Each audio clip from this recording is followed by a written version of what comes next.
ಶ್ರೀಮನ್ಮತರು ಹೀಗೆಂದೇ ಪ್ರಪಂಚ ಕೊಂಡಾಡುವುದು. ಸತಿಪತಿಯರು ಹೇಗಿರಬೇಕು, ಲೋಕಮುಖಕ್ಕೆ ಆದರ್ಶಪ್ರಾಯವಾಗಿ ಬದುಕ್ತಾ ಇದ್ದವರು. ಕಾಮನ ಕುರಿತಾದ ಸ್ಥಾನ ಯಾವುದು? ಹಾಗಾದ್ರೆ ಪ್ರಪಂಚದಲ್ಲೆಲ್ಲ ಆಡುವುದುಂಟು. ವರುಷವೈರಿಗಳಲ್ಲಿ ಪ್ರಥಮವಾದದ್ದು ಕಾಮ. ಕಾಮ, ಕ್ರೋಧ, ಲೋಭ, ಮೋಹ, ಮದ, ಮತ್ಸರ. ಹಾಗಂತ ಆ ಕಾಮ ತ್ಯಾಜ್ಯ ಎನ್ನುವುದು ಎಷ್ಟು ಸತ್ಯವೋ ಅಷ್ಟೇ ಸತ್ಯ ಮತ್ತೊಂದು.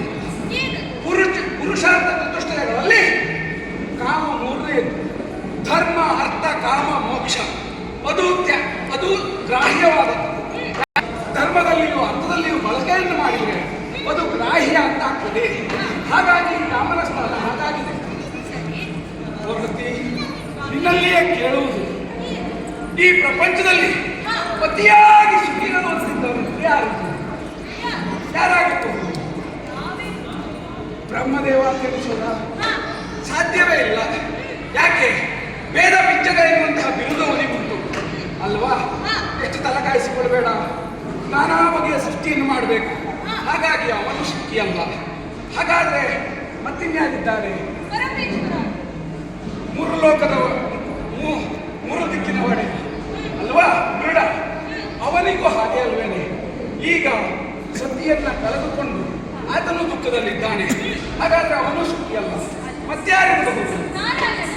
ನನ್ನ ಅಪ್ಪ ಎನ್ನುವ ಕಾರಣಕ್ಕಾಗಿ ಒಪ್ಪಬೇಕೇ ಬಿಟ್ರೆ ಅವ ಪಾಲನೆಯನ್ನು ಮಾಡಬೇಕು ಅಷ್ಟೇ ಅಲ್ಲ. ಅಸುರರು ಯಾರೇ ಆಗಲಿ ಹರನನ್ನು ಅಥವಾ ಬ್ರಹ್ಮನ ಕುರಿತು ತಪಸ್ಸನ್ನು ಮಾಡಿ ಅವರಿಂದ ವರವನ್ನು ಪಡಿತಾರೆ. ವರಕ್ಕೆ ಚ್ಯುತಿ ಬಾರದೆ ಇದ್ದ ಹಾಗೆ ಆ ರಕ್ಕಸನನ್ನು ಕೊಂದು ಕಳೆಯಬೇಕು. ಅದಕ್ಕೆ ಅವನು ಎಷ್ಟು ತಲೆಕಾಯಿಸಿಕೊಳ್ಬೇಡ. ಹಾಗಾಗಿ ಅವನು ಸುಖಿಯಲ್ಲ. ಮತ್ಯಾರು? ಯಾರು ಅಂತ ಹೇಳಲಿಕ್ಕೆ ಆಗುವುದಿಲ್ಲ. ಯಾಕೆ? ಸುಖ ದುಃಖದ ವಿಶ್ಲೇಷಣೆಯೇ ಹಾಗುಂಟು. ಯಾವುದು?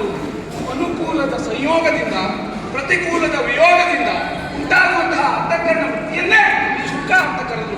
ಹಾಗಾದ್ರೆ ದುಃಖ ಅಂದ್ರೆ ಯಾವುದು? ಅನುಕೂಲದ ವಿಯೋಗದಿಂದ ಪ್ರತಿಕೂಲದ ಸಂಯೋಗದಿಂದ ಉಂಟಾಗುವಂತಹ ಅಂತಃಕರಣ ವೃತ್ತಿಯನ್ನು ದುಃಖ ಅಂತ. ಹಾಗಾಗಿ ಪ್ರಪಂಚದಲ್ಲಿ ಯಾರು ಸುಖಿಗಳಲ್ವೇ?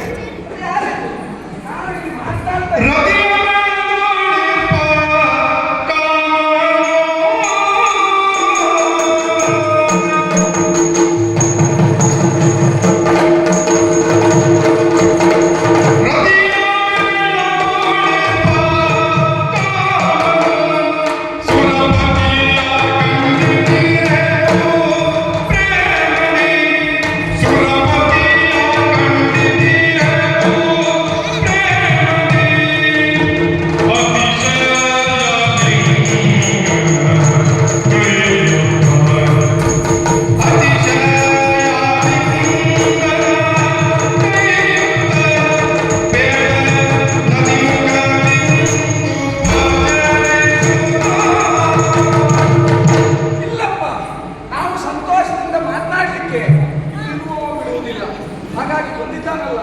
ಅವನನ್ನ ಮೊದಲು ವಿಚಾರಿಸಿಕೊಡ್ತೇನೆ.